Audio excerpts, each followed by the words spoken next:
Hey guys, it's James at Architect and Developer. I'm standing here on the site of our first project. It's taking a little bit longer than it should. I guess I'm gonna have to take my own advice and keep things simple. I want to talk about this project in a future video, but for now, let's get on to the first of what I hope to be a series of Zoom interviews with Lisa Sauve of Synecdoche Design out of Ann Arbor, Michigan. She and her partner have a very interesting business model. It's something that I haven't really seen before. Definitely didn't write about it in the book, so I think it's a learning opportunity for everybody. Um, I'd like to continue these sort of Zooms as part of a program, maybe once a month or something like this.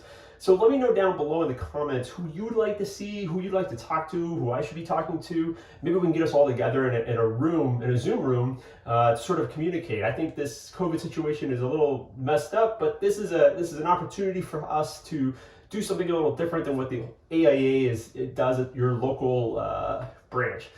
So anyways, let's get on with Lisa Sauve. It's pretty good. Let's go.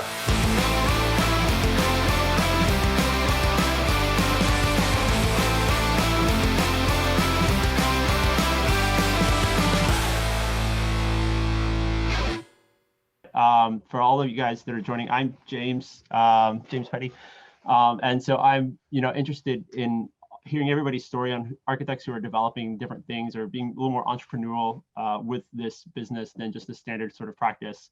I also work for Gluck Plus with Alexander Catrona, and who is also into alternative practice, does design build, does just a little bit of development, stuff like that.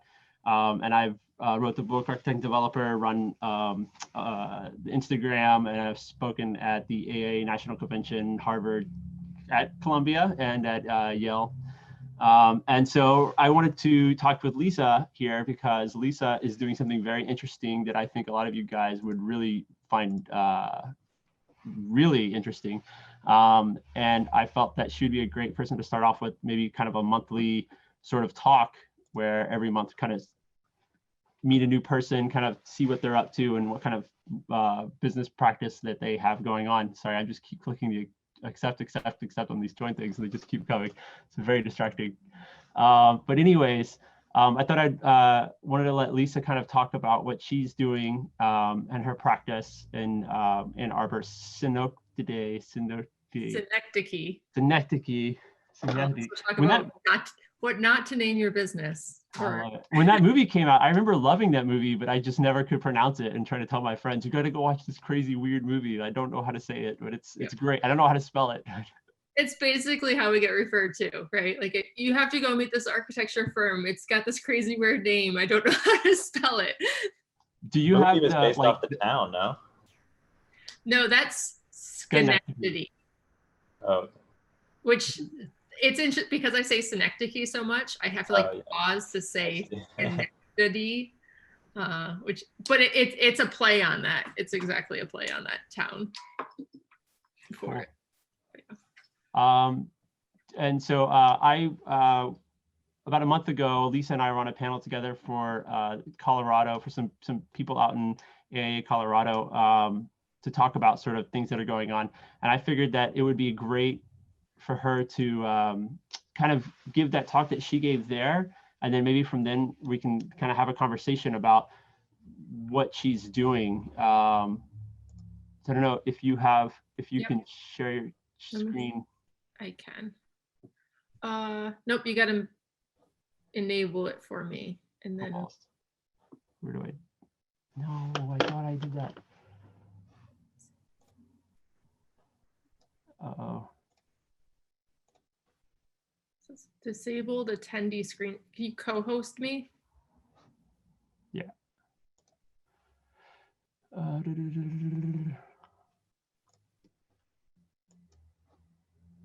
no, you're the host. I think I should be able to now. Good? Yeah. Perfect. Right, let me see if I can shape this up.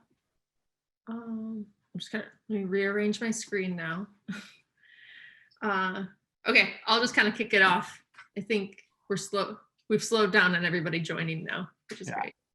Hi all, I'm Lisa Sauve. I'm co-founding principal at Synecdoche. So we've got offices in Ann Arbor and Detroit, and I'm just going to give you a little breakdown of where we started and where we're going. So Synecdoche itself, to give you a little background, we position ourselves as an alternative design practice, striving to make badass spaces that work for business. I think we took a very kind of anchored approach in terms of what we were interested in and what we're not interested in. And so single family residential is definitely not something within our realm that we're interested in right now.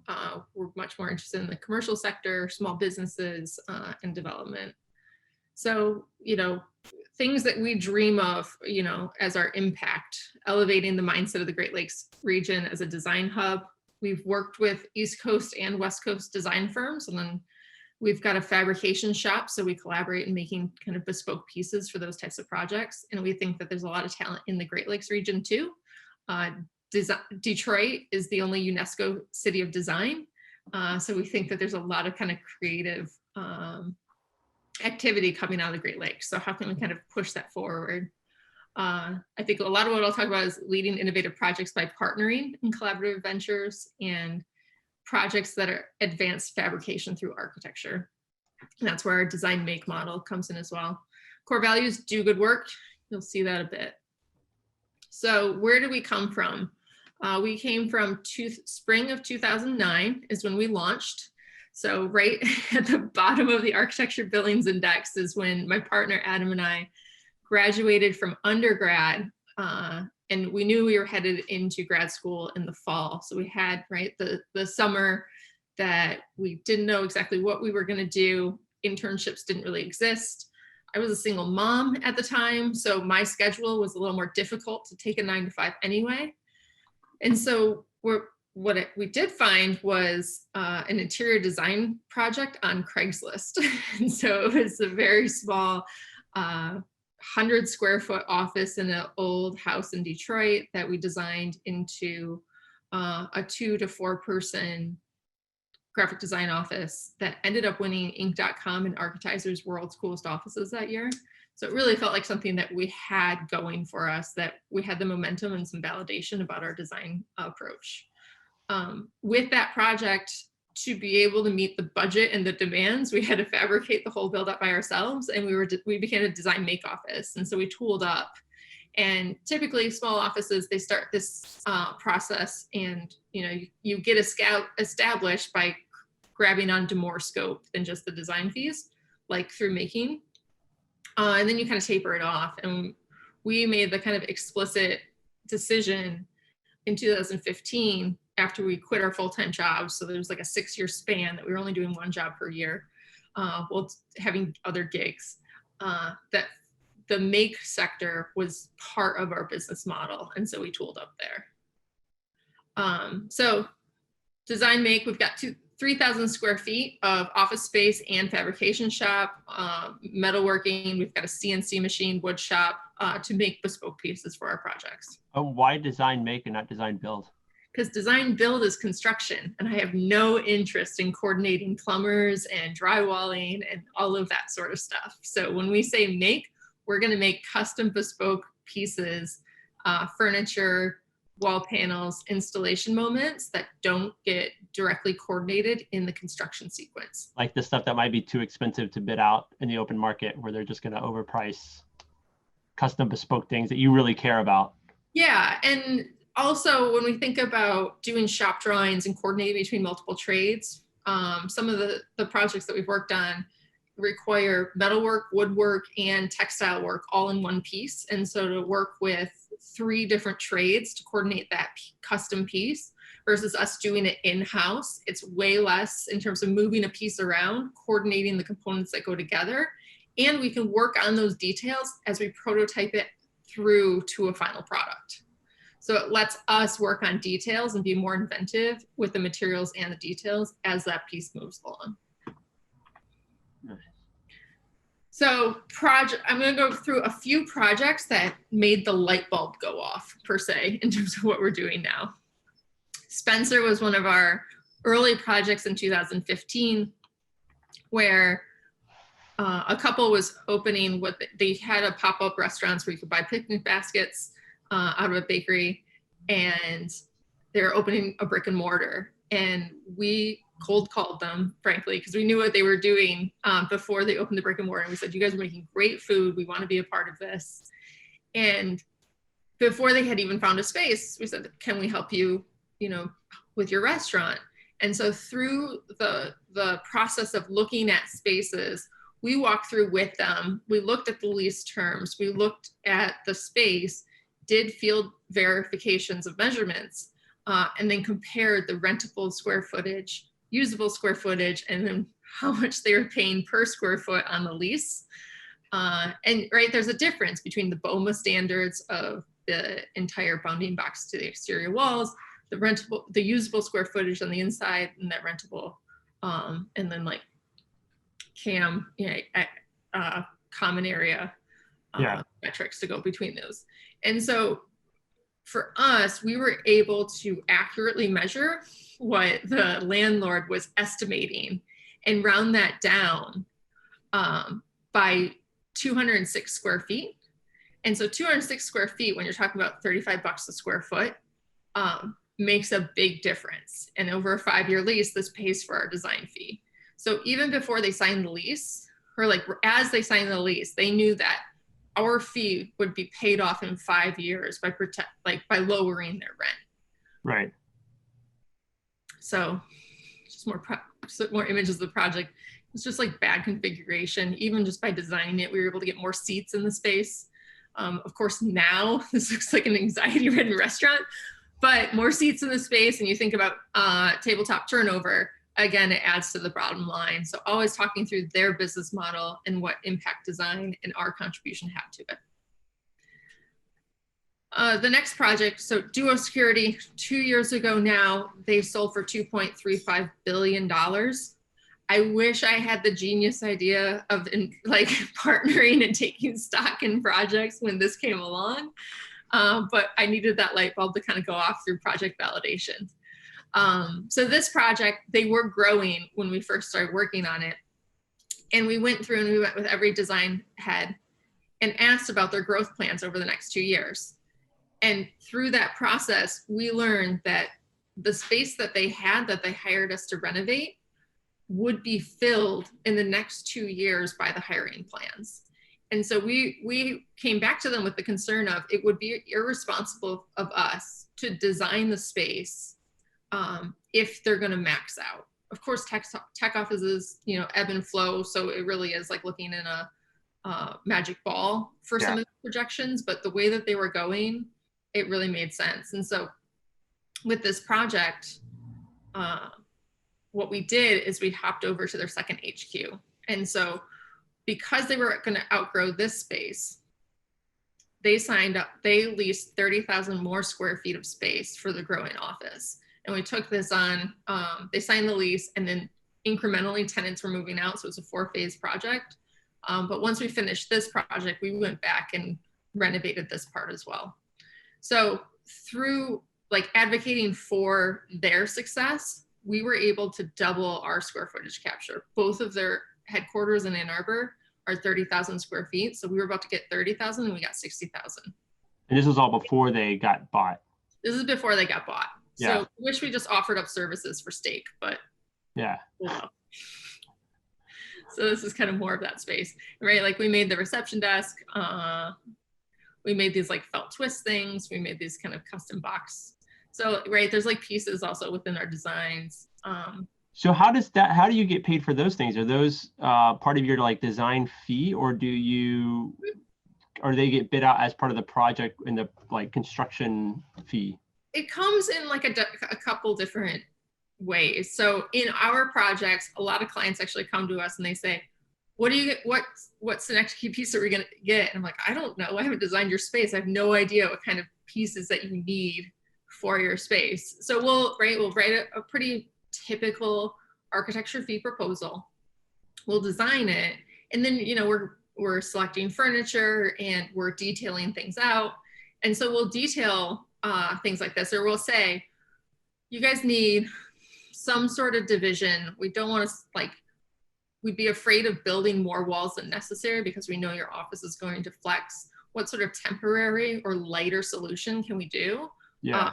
To partition the space and also like add some sound baffling and that sort of thing. And so we give a rough idea, right? We almost have like a napkin sketch, and we put a budget to that, and we roll that into an FF&E budget. Sometimes we're also managing the FF&E procurement.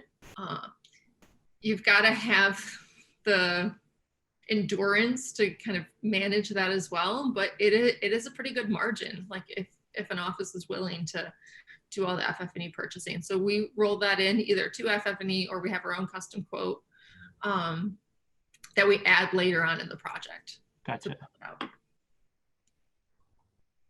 So that's this one. This one, we also made these steel doors.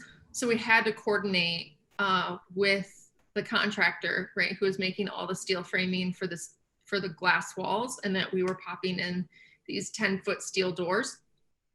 And so some of these things, well, we're not design build, we are coordinating with the contractor, and it really develops a relationship of trust because we're talking about details together. We not only are saying this is what we wish it looks like, we're also painstakingly working on the details, leveling out the, and shimmying up things. And so there's this mutual respect of, hey, we're all in this, especially in these adaptive reuse projects. And so we have a really good rapport with a lot of our contractors because we're not just pointing, we're actually in there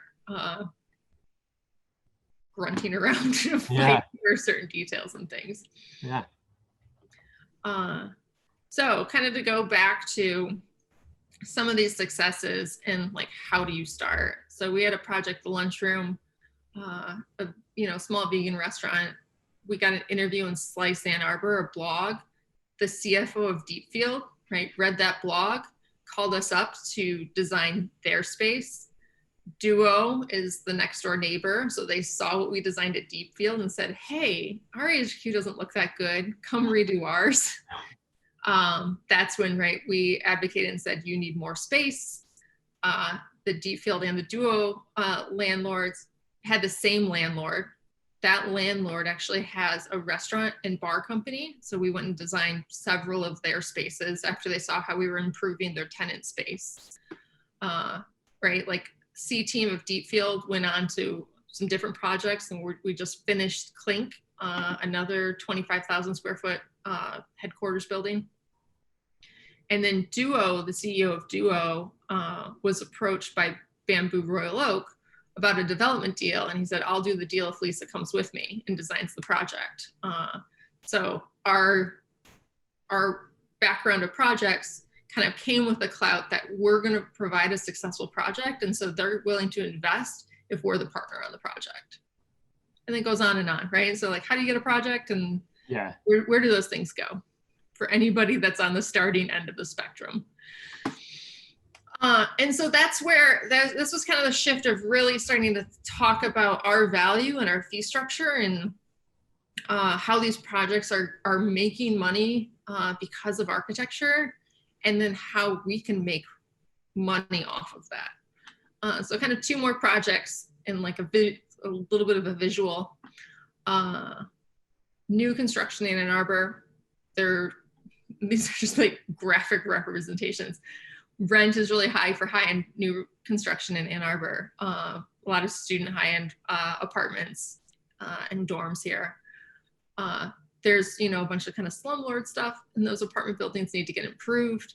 And we improved, a lot of their common spaces through kind of dramatic lobby installations. And it's like through some of those improvements, you can bump up your rent. So this little margin.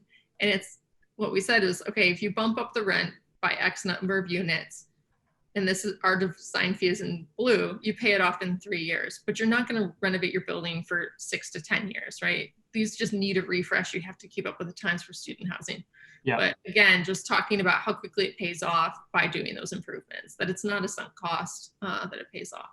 And were you able to track that after this was done to see is that like a synopsis of what actually happened, or was that the projection? Yeah, and that was for all the projects I showed.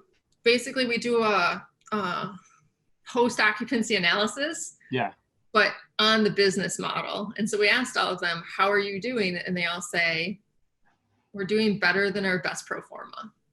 Wow. Right? So they all run numbers, like all of these projects. they ran numbers, right? Like, how much are we going to make per year? You put together a budget and you say, yes, we should start a business. And you put worst and best case scenarios out there. And several of our projects came back after a year, 2 years, saying we're still doing better than our best case scenario. And so that's this blue margin again. And we're like, how do we get a slice of that pie? So if they always thought they were going to be here, it doesn't hurt to take a slice out of the more, right? They never expected that cash flow anyway. We believe that we were a part of that success by thinking about space layout, design, marketing, all of those different components, right? Even just like saving them on rent. All of those things led to the expansive success of a project. How do we capture that? Because by the time they're capturing that additional success, we've already been paid. Like, we don't see anything of that success other than like a high five. So that's when we kind of came and we're like, okay, we really— a nice design award. Yeah, what does a design award do? I don't know. So basically, and that really, so it really comes down to, we were seeking out businesses that are doing great work, right? That's who you want to work with. And so it's not just everybody. And so there's that filter as well. So our current partners, Ivy Salon, they wanted to get a downtown hair salon. And so we discussed, you know, finding a space and designing a space with them. And through those conversations, it was the question of, hey, do you guys need help on the front end? Like, don't pay us and let's just take a piece of the business for profit sharing for that long-term success. And they were really open to it. So, right, you write an operating agreement, just like starting any business, that feeds everybody in about assumptions, about distributions and things. And we had to establish what that value was, because what we're talking about is a different sort of equity that isn't cash in a lot of these. And so, and again, we're investing in businesses different than development, right? Like, businesses don't have the equity that like a building does, right? And it doesn't have the kind of asset. I guess the asset is the person, or whoever, in this case, would it be the employees or the... And that's what we are too. We're an asset of skill that's not a tangible asset to put a number on. And so really we looked at what on the front end are we contributing. So we custom made all of the salon stations, so welded everything, right? We've got all these solid walnut shelves, lighting integrated into it, mirrors, right? Again, that's where you're like mashing up 5 different trades to get this thing all coordinated. We made them all. So it's like, how much would we have charged if it were a client? Not how much is it time and materials, right? It's not just what our money is into it, it's what our value is into it. So if we were charging a client, how much would we have charged for the stations? How much would we have charged for an architecture fee? And what we also did is this space, we knew the landlord. Ann Arbor's small, there's like 10 landlords, and approached them, and I was able to kind of negotiate the lease without brokers. So I could also roll in the waiving of a broker fee for what we signed on.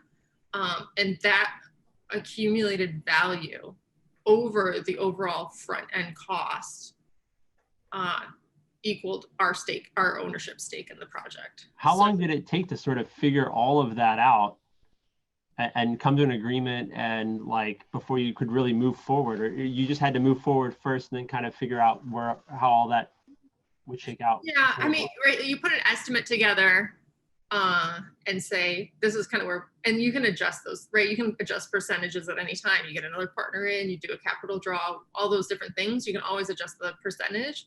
So we put some assumptions on the front end, and then we landed on it.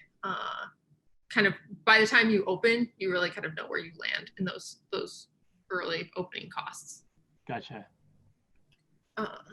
Right, because again, similar to all of our other projects, we had no idea that we were making these when we signed a lease and we hadn't designed the space yet. So it took some time to really understand on the make side what we were contributing to the project. Yeah.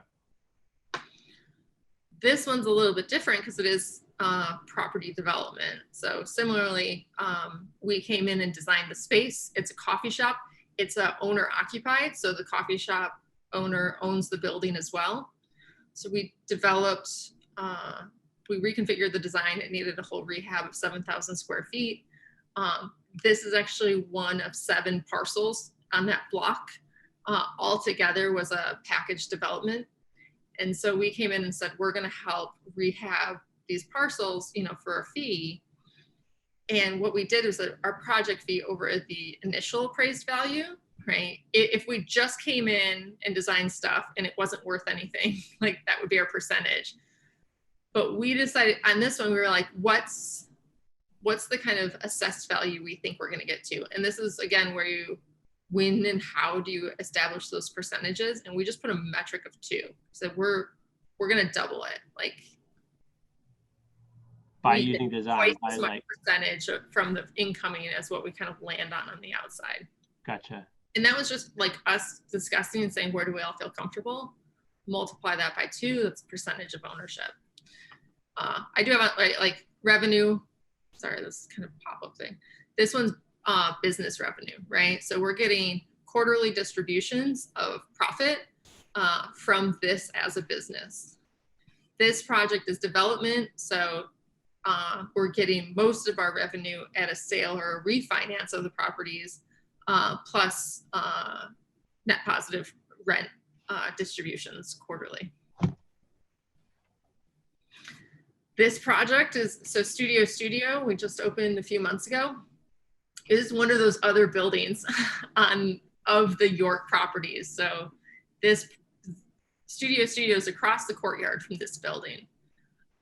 So we opened this photography and venue space. So photographers can rent it out hourly for photo shoots and things, but as a big white box, you can rent it out for, you know, when weddings, book readings, all of that sort of stuff. It's also a very weird thing to open right now. Yeah. But we were diversifying, like side note, how to figure out how to diversify when architecture is the first thing to get hit and the last thing to recover in a recession. You just don't imagine that an economic recession is going to come with a pandemic attached to it. Yeah. So the idea that everybody gets their hair cut, right? Like everybody gets coffee. Most people. Things are probably going to stick around. That's part of the diversification. It's all a little weird right now. But again, this one, very similar to Ivy, about all of the kind of contribution on the front end, and then business revenue quarterly. And this one, did you say when we were talking in Colorado that you helped kind of start the idea of this, of Studio? Yeah, so Studio, my partner Abby and I, we both saw pain points. Synecdoche, because we've got a large warehouse, we had people coming to us and saying, hey, can I get a slice of Synecdoche's shop space? I want to like work on a project, or do you guys have some overflow space that we could use? And so we saw creatives have a demand just for space that they might temporarily need. And they don't want to commit to a lease, but they just want to find space to do a project sort of thing. And so Studio really responded to connecting a resource of space to the creative community. Like co-working, but of a bigger volume of space.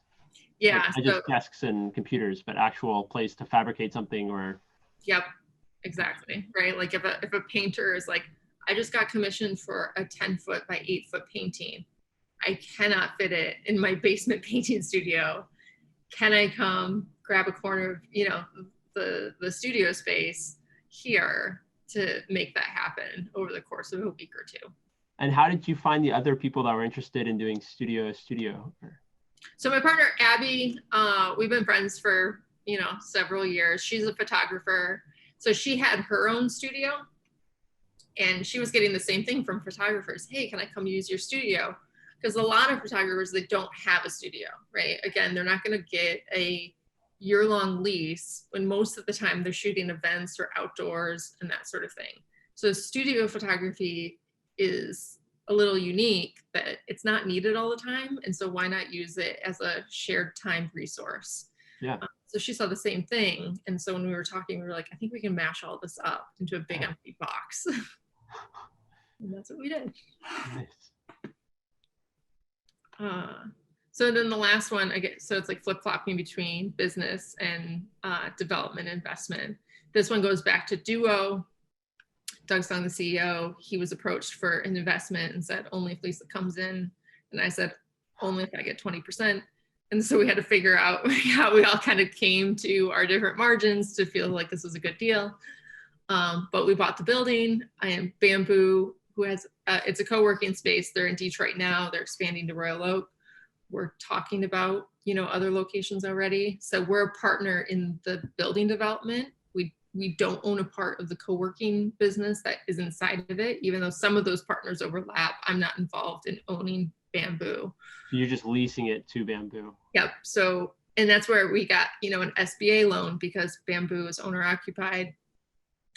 So we get really great, market SBA loans right now are amazing, which is why we're like, maybe now's the time to buy another building. Yeah. So yeah, those partners, right, are paying rent, and then they're also getting their percentage ownership in the building distributed back to them.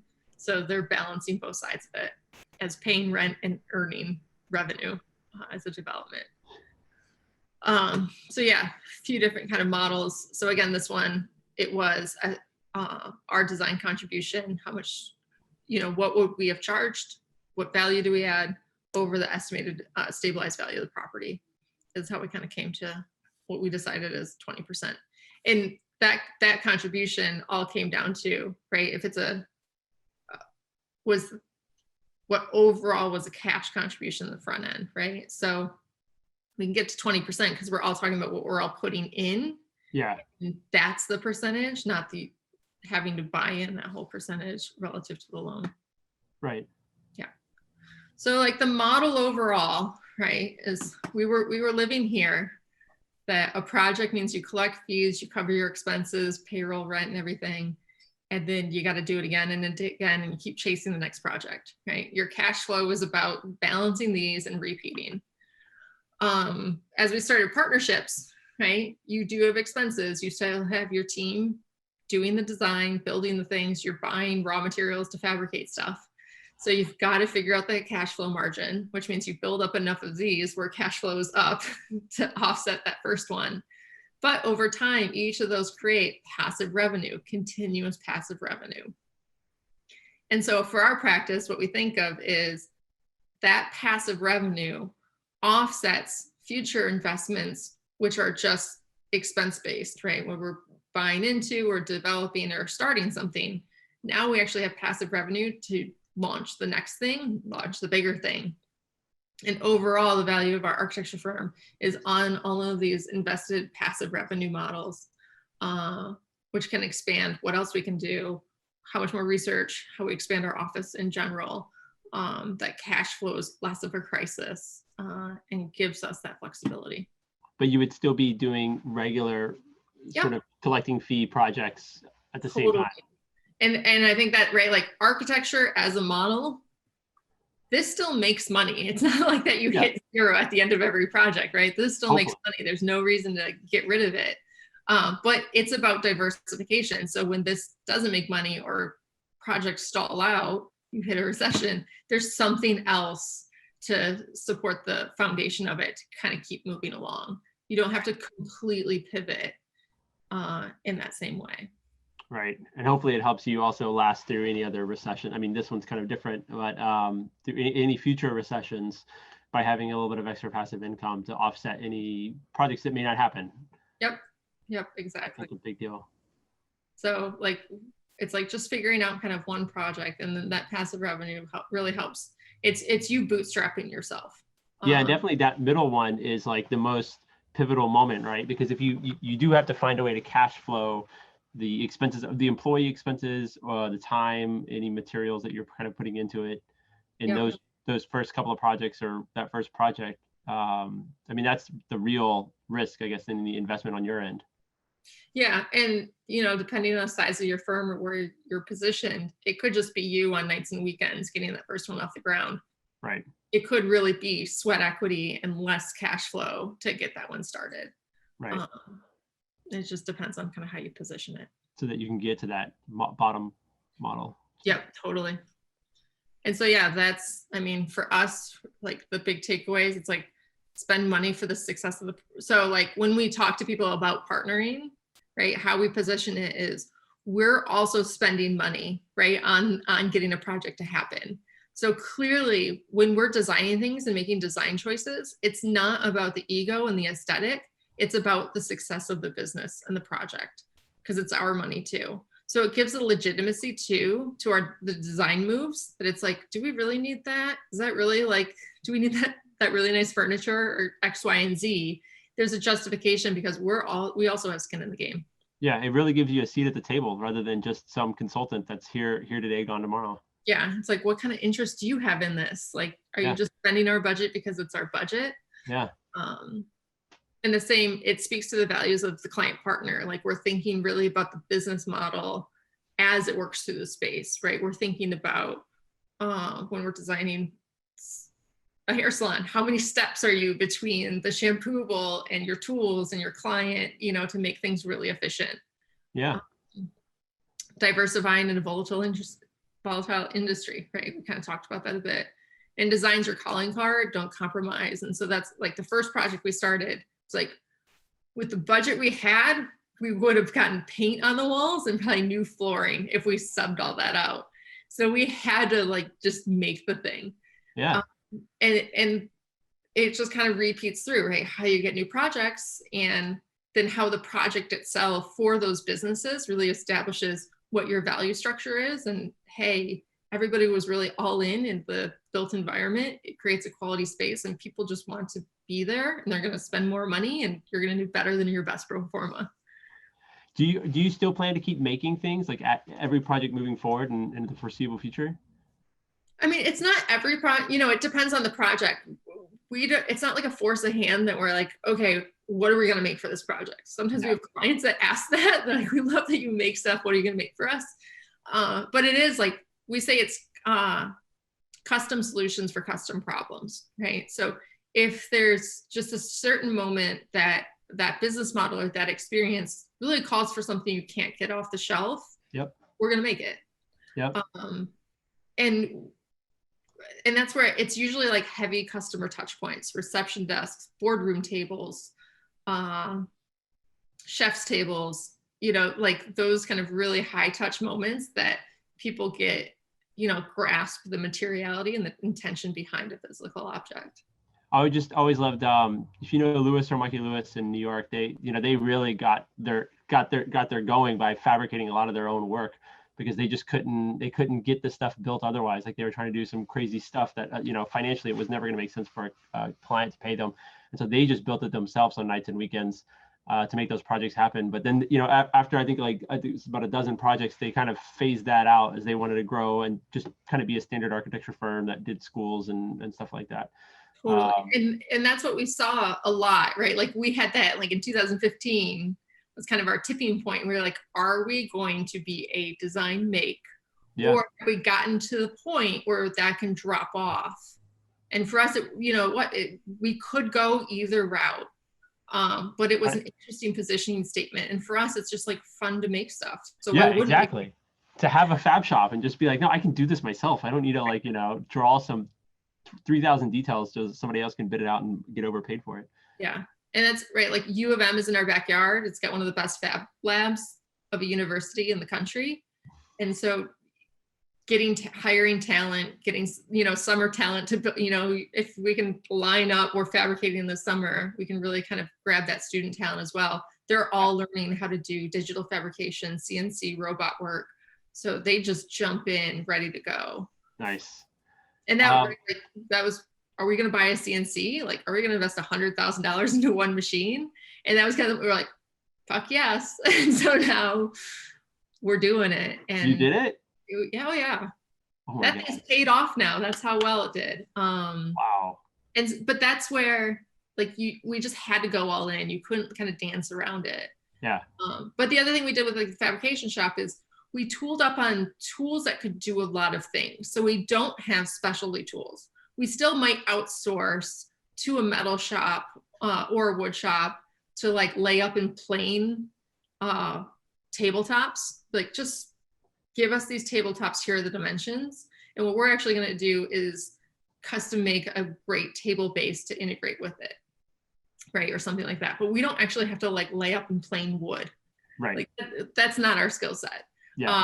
And there were like some details where we had to like hem a steel edge. No, I don't want to get like a whole hem break just for one detail we were working on. So we can like outsource that and they just bring it right back to us and we finish the piece off. So it's being really strategic too with like what tools do a lot and then what are our resources around us that can fill in those gaps. Nice.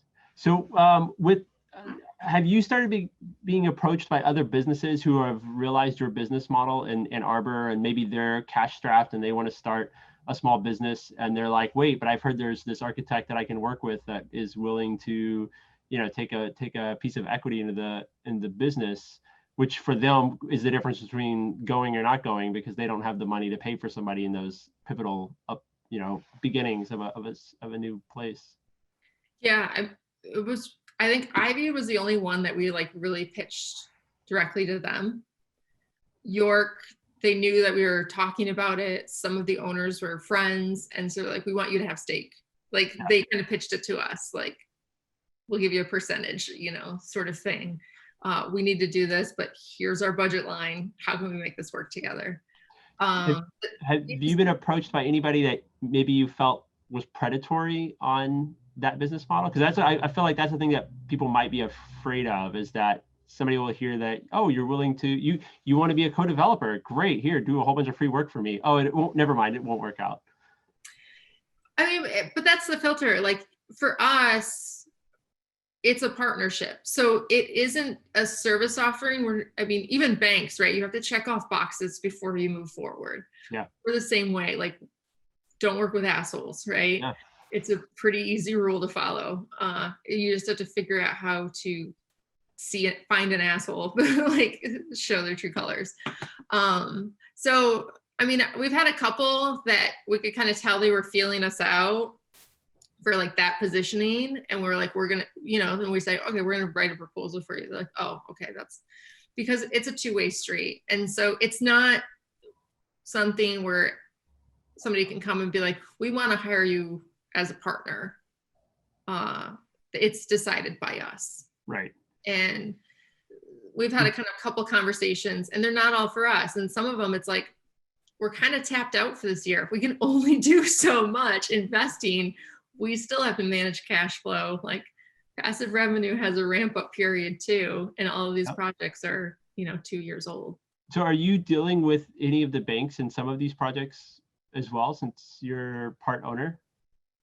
Yeah. Like you're doing construction loans and stuff like that? Yeah, like Bamboo. The other one, yeah, there's like a small loan for this one. Bamboo was probably the biggest one. We did a full SBA loan for this project that we were involved in. Right. I mean, the partnership is Bamboo. One of the owners of Bamboo also has a development company, so he got to run with a lot of, you know, it's great to have partners that know even more about financing and do a lot of property management.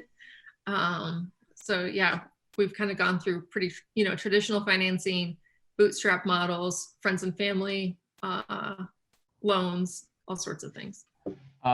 Looks like Lauren was asking a question on the chat, and any of you guys can unmute and ask anything if you'd like or talk. Lauren was asking, would love to hear how you manage the long-term investments in these companies and what tools you use to track finances across a variety of income streams.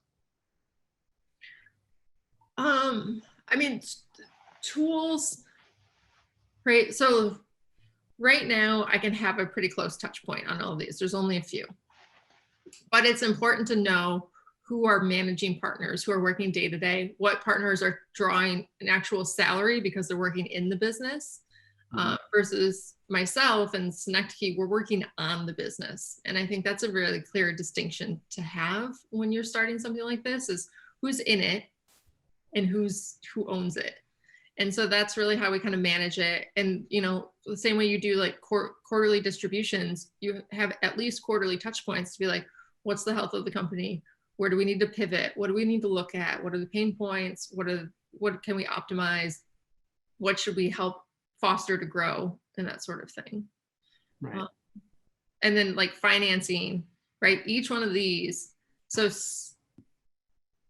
for me, it's nice because I have the ownership in Synecdoche.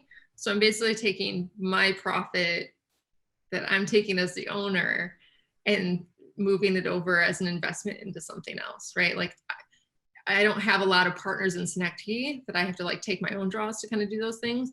But each one of these is structured under a separate LLC, right? That they're in the margin. So Synecdoche isn't the holding company either. Right. But because I'm the kind of middle person as the principal, I can manage that flow to support kind of everything simultaneously. So by doing all of this, you've had to create a lot of LLCs to Yep. pass money back and forth. Yeah. Get a good CPA, get a good lawyer. Bet. That's not going to be a lot of fees. I mean, I don't know. He's like, yeah, it's pretty easy. This is the top, like, here's the umbrella, here's how everything kind of branches out, and you just keep it clean, right? But schedule C's at the end of the year. Done. So I'm guessing that on each one of these projects, you have sort of a break-even point on when it's gone more profitable than it would have been if you had just done it on a design fee. Or maybe you don't even think about it like because like we're not really tracking it similar to, you know, the traditional projects. We're looking, right? One, it's because we're doing everything on the front end just with expense and then bootstrapping. Like there's nothing really financed for me to kind of lose and pay back in a way, which sets me up pretty well that if any of these flop, I'm not liable for anything extra. Yeah. But at the same time, you know, we have, our metric of like, here's the point of success, because we've all put money into it, you know, or we've all put time into it. And so we want to see those returns, because I'm like, I could have just taken it as a profit from Synecdoche instead of throwing 50,000, 100,000 into this or that. So, right, I have, and that's something where that's my kind of personal investment tracking, right? Because everybody's coming at a business from a different kind of expectation of a return. Sure. And part of the return I'm looking for isn't just about the bottom line. I could probably invest in the stock market or, you know, even Bitcoin and see a different return. But there's a social capital to it. There's a community development capital to it. And so that's kind of where do good work really comes in. Like the investment is compounded on like a triple bottom line for me. Yeah. But you're also like really involved in your community, right? You're on the planning board. You are putting it together. What was it, an arts thing, mural festival? Mural festival, yeah. Yeah. And so do you think all of this stuff like kind of like really helps put you in Ann Arbor in a way that helps foster all of these other relationships? Yeah, I mean, I joined planning commission because I thought it was bullshit that too much parking was required to get projects done, right? They just plan because you didn't have enough parking. Yeah.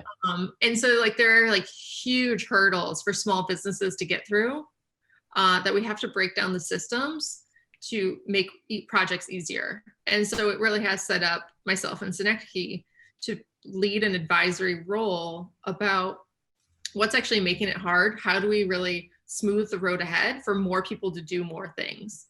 And to be the one that's thinking not just about the project in front of us, but if we can smooth the road, there'd be 10 more projects in front of us because people would be willing to do them.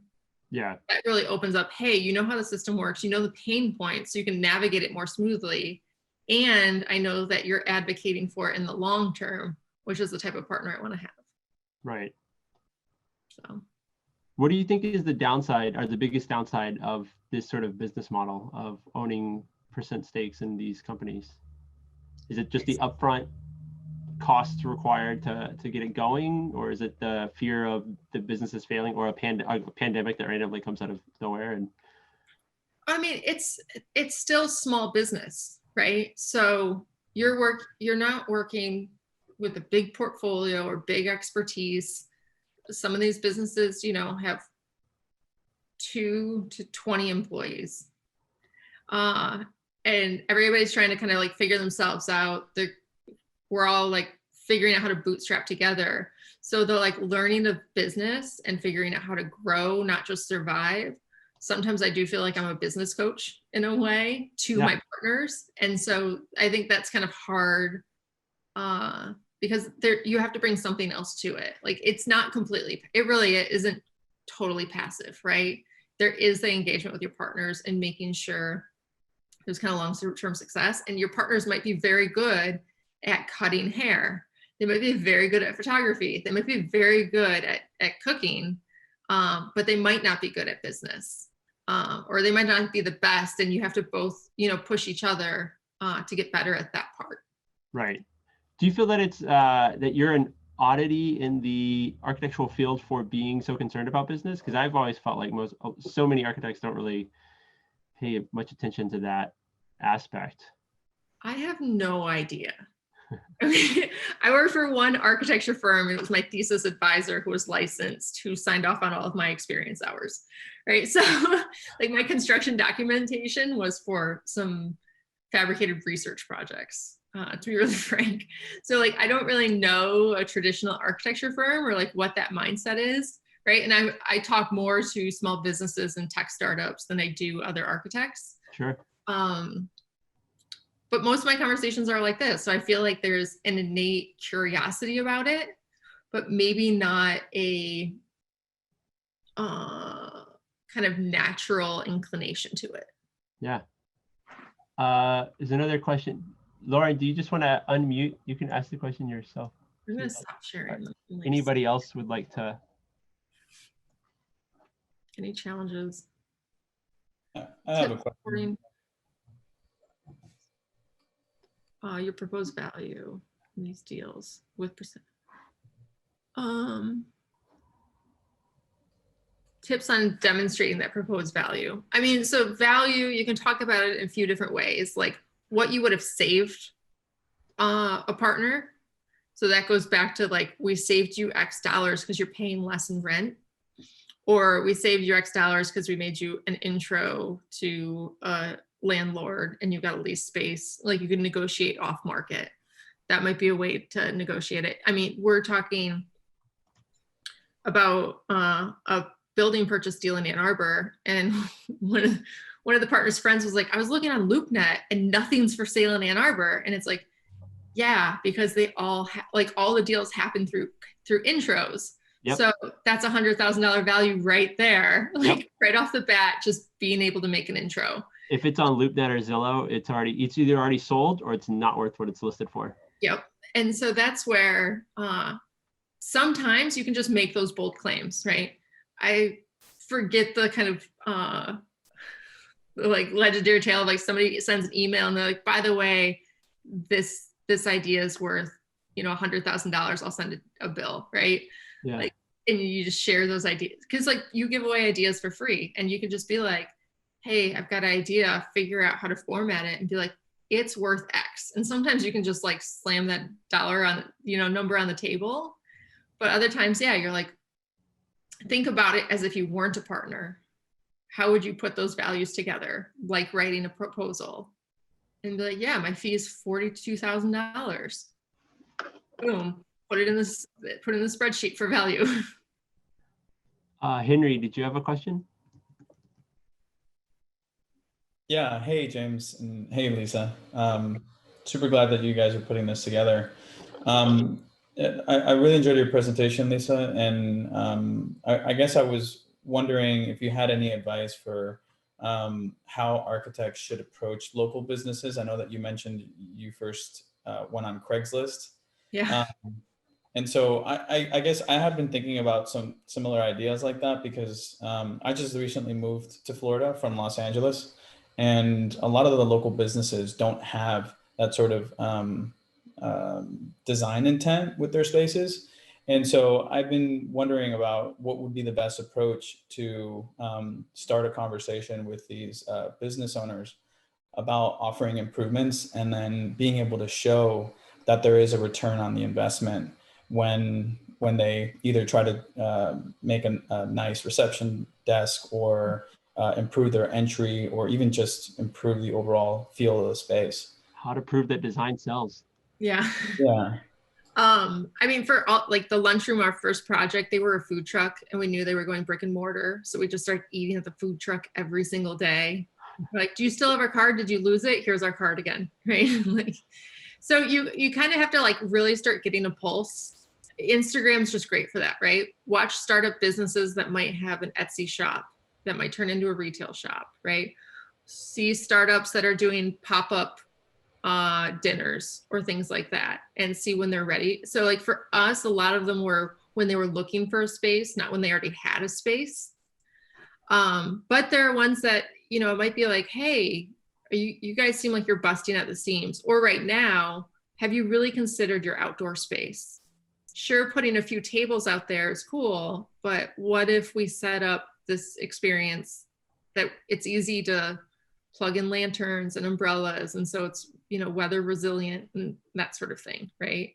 So things I talk about with restaurants are table turnover. Can you get more seats? And how quickly do they turn over? And if they do, so one way we talk about it is if you don't want them to turn over, how do you set a tone that they order another bottle of wine? Right? Yeah. Bottles of wine have great markup. Right? So how do you set a tone that they're willing to just sit and order another bottle of wine? It's very low, you know, for staff to manage. Some hors d'oeuvres, right? Oh, just bring me 3 more appetizers. So yeah, we talk about that a lot. Like, how do you just upsell in a way? Or how do you get more seats if you're doing more turnover? Or I think knowing landlords. So you can say, hey, you guys really seem to be busting. I know this place over here is going to have a vacancy. Do you want an intro? It's already got this, and this set up. Let's just walk through. No commitment. Let's just walk through and see what potential it is. So you're like a ad hoc broker and business advocate. Yeah. So, well, thank you. Yeah. Did anyone else have any questions? Oh, the other thing I'll just give for like in the business world, a lot of the thing we talk about is attrition rate. Mm-hmm. So when we designed Deep Field and Duo, we saw a lot more tech offices show up and be like, they're hiring our employees. Like we're seeing people leave to go work there. And I mean, that's about company culture, but I think a lot of it is, I want to go work in that space. I don't want to work in this IKEA retrofitted space, mm-hmm. Right? So there is something about like the types of space employees want to be in. And if you talk about attrition rate, like how turnover costs to onboard people, it's like, hey, if we cut down your attrition rate by 20%, it's probably over $100,000 in savings to retain your talent. And so, I mean, you're talking about a lot of assumptions now when you go into that conversation. Do you find that those conversations take a long time? I mean, are those months of just back and forth, or do people maybe? No, I mean, because you get a temperature check, right, on what they're concerned about. Yeah. Because they'll tell you, like, I'm concerned about employee retention, or I'm concerned about a customer experience. Yeah, so you're basically asking questions and you're responding. Yeah. And solutions. Yep. Lisa, do you think that it also helps that I've never been to Ann Arbor. I know some people that are from there, and my understanding is it's pretty hipster. Like there's some pretty good, because of the college town aspect. I mean, compared to Toledo or something else, right? Like, do you think that could also help as getting a certain mindset of people there? The college itself kind of helps. It helps when you know, like, what audience is going to make somebody money, right? And so we're an architecture firm filled with an entire generation, right, of like millennials that are at peak spending power with the most freedom in their life right now. Like we're kind of getting to the edge of it and people are starting to have kids and all that stuff. But in terms of like, but you make that so easy. You're like, you did all of this, including graduate school with a kid. Yeah, just have a kid and then get all of your degrees and then start a business. It's fine. But right, like, so it's like, who's going to work in the cool tech office and then who's going to go out to the bar afterwards? Yeah. Right. And like, what small business are they going to solicit? And so we designed that entire millennial experience in Ann Arbor. Right. I don't know what happens when I grow more gray hairs, like who's going to trust me? But I also hope that other design offices come and show up and we're not the one-stop shop. Yeah. like want to expand it, right? That's our vision. So yeah, it's like it is knowing like what market really helps push something forward and like steering that. Right.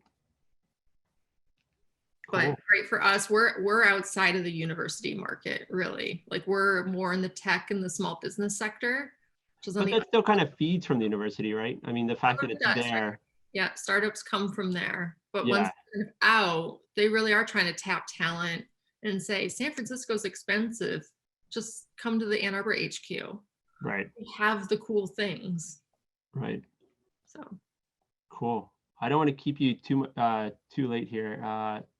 Does anybody else have any questions for Lisa or anything they wanted to add? I'm really curious how Thomas Patterson here found me. I don't know. The wonders of professional social media. I suppose so. I'm doing my best to pretend to be a trendy millennial with my children on my lap. Thomas is a fantastic lighting consultant out of Mexico City. If anybody has some like really high-end lighting needs for their projects, it's really great. And we're sitting here designing houses in ultra high-end houses in Los Angeles today. Perfect. Millennials are going to move into those, so. I know, you know, millennials as clients on high-end houses at the moment fall into two categories. You get the second generation, third generation money. Yep. And you get the brand new money. And the brand new money are usually people who are obsessed about something other than design and architecture for a long time. They've been deep in whatever it is that made them wealthy enough at that age to do it. And there's a lot of education campaign to be done there, and you need to teach them what they can do. But I was interested in your point about, you know, what the secondary values of what you do are, you know, staff retention and so on. You know, sometimes it's also life safety. We just finished a roadway tunnel in Australia, where you're trying to distract people, and distraction is an active positive because you want to wake people up. Because 9 minutes driving through a tunnel, you'll drive into the back of the first person who brakes. You're not paying attention. So these are sort of getting your client to tell you what they need. Sometimes they don't know. They don't know what you can do for them. They don't know that your tool is a tool that can solve that problem. Architecture can solve staff retention. Sure, if you make space for a foosball table, right? But how else? Anyway. That's right. Like Henry Ford said, like if we ask the public what they'd want, they'd say, I want a faster horse and not a car. Exactly. So you have to kind of hear, and then the design interpretation really helps pivot and steer that into something newer. And that's where they go, oh my gosh, yeah, you actually know more about what I need than I know about what I need. Yeah, there's a joke in medicine that says, what's the difference between a generalist and a specialist? A specialist knows more and more and more about less and less and less until they know everything about nothing. Whereas a generalist knows less and less and less about more and more and more until they know nothing about everything. And, you know, what we are as specialists, yourselves, ourselves, and so on, our role is to some extent to be the ultra sharp knife, the ultra specialist. But the trick is to know what else you can do for them that they can't imagine. What tool, what tasks is this tool appropriate for? And so as an architect, you know, it's how do I explore what the issues of the company are, what the goals of the company are, even into territory they don't even realize is relevant. And I think that's, you know, that's ultimately critical to that staff retention question, for example. Yeah. And that's what, right, like, I think a default maybe to architects sometimes is like, how many conference rooms do you need? How many desks do you need to fit in? And that can come later if you really recognize the pain points and get to those questions, because once you resolve the pain points of the company, you can design the space. I think that's a lot easier. So it is really understanding the business, right? We really like to think that we manifest design through a business model. If you give us your business model, it's much easier to translate that into like a floor plan than it is if you give us the, you know, the organization structure and you say, plug all these people in. Yeah. Right.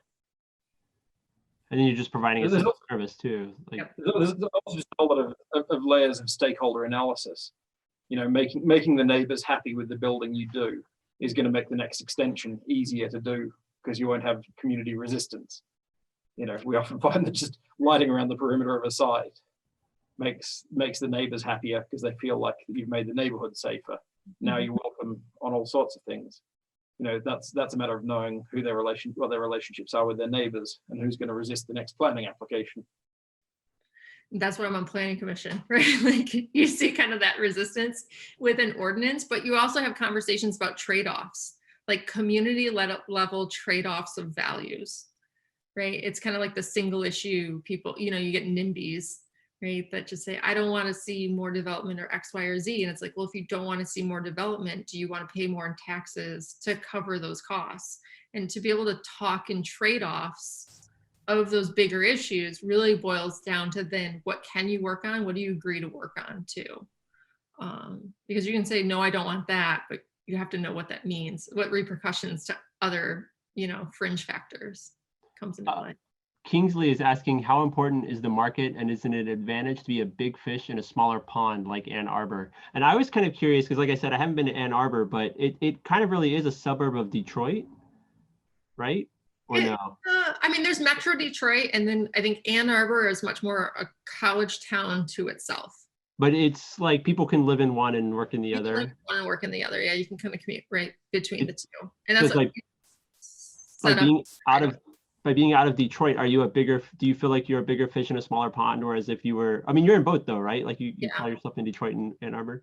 Do you find it more difficult than Detroit? No, we just kind of got an office this year in Detroit. Part of it was half of our talent loves to live in Detroit versus Ann Arbor, and, you know, costs and those sorts of things. But like I mentioned before, like we work with offices on the coast. So like one of our partner offices is wrapped out of San Francisco, right? They've done Dropbox offices and, you know, Ancestry.com, like big firms, and they call us when they kind of come to a head of like, wouldn't it be cool to do a fun piece? Call Synecdoche. And so they come with like an idea of something to go in X corner, or we want a reception desk, and like, here's the material palette. Let's work together to design it and make it. So again, we're not mill workers. Like if they came to us and said, will you make this? We tell them no. Yeah. But when we're design partners for those bespoke pieces, it's interesting to see like such a recognized office in a big C, right? Working on very big projects, come back to us in Ann Arbor to make something and freight and crate it back out to Silicon Valley. Right. So I think it really is kind of, it's about relationships in the end and just validating that you can really pull that shit off. Yeah. So. Sweet. Yeah. Well, it looks like it was very inspiring to a lot of people. Great, guys. And it's definitely inspiring to me. I've never heard of this before, and I think it's amazing. And I really want to jump in and be partners with people in my small town. It's community development, right? And like then the entire community gets stronger. Yeah. Making one great makes the next one great. Makes especially when you were talking about some of these being geographically very close to each other. That's just making a better world to live in. Period. Mm-hmm. And you just hope that all of a sudden they can work with each other, build each other up, and we have less franchises and more just community driven projects and businesses together. So yep, absolutely. All right. Cool. Thank you so much for the time. Really appreciate it. Thank you. Thanks for being my guinea pig on this new adventure. Yeah. Always happy to be a guinea pig.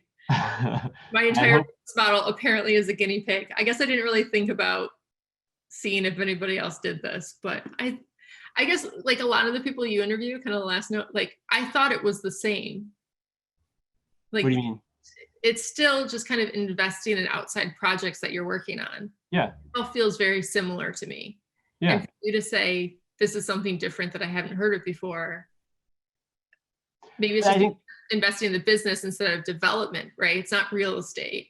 It's investing in the people and what they're doing rather than just a shell that you're leasing out or renting out or selling.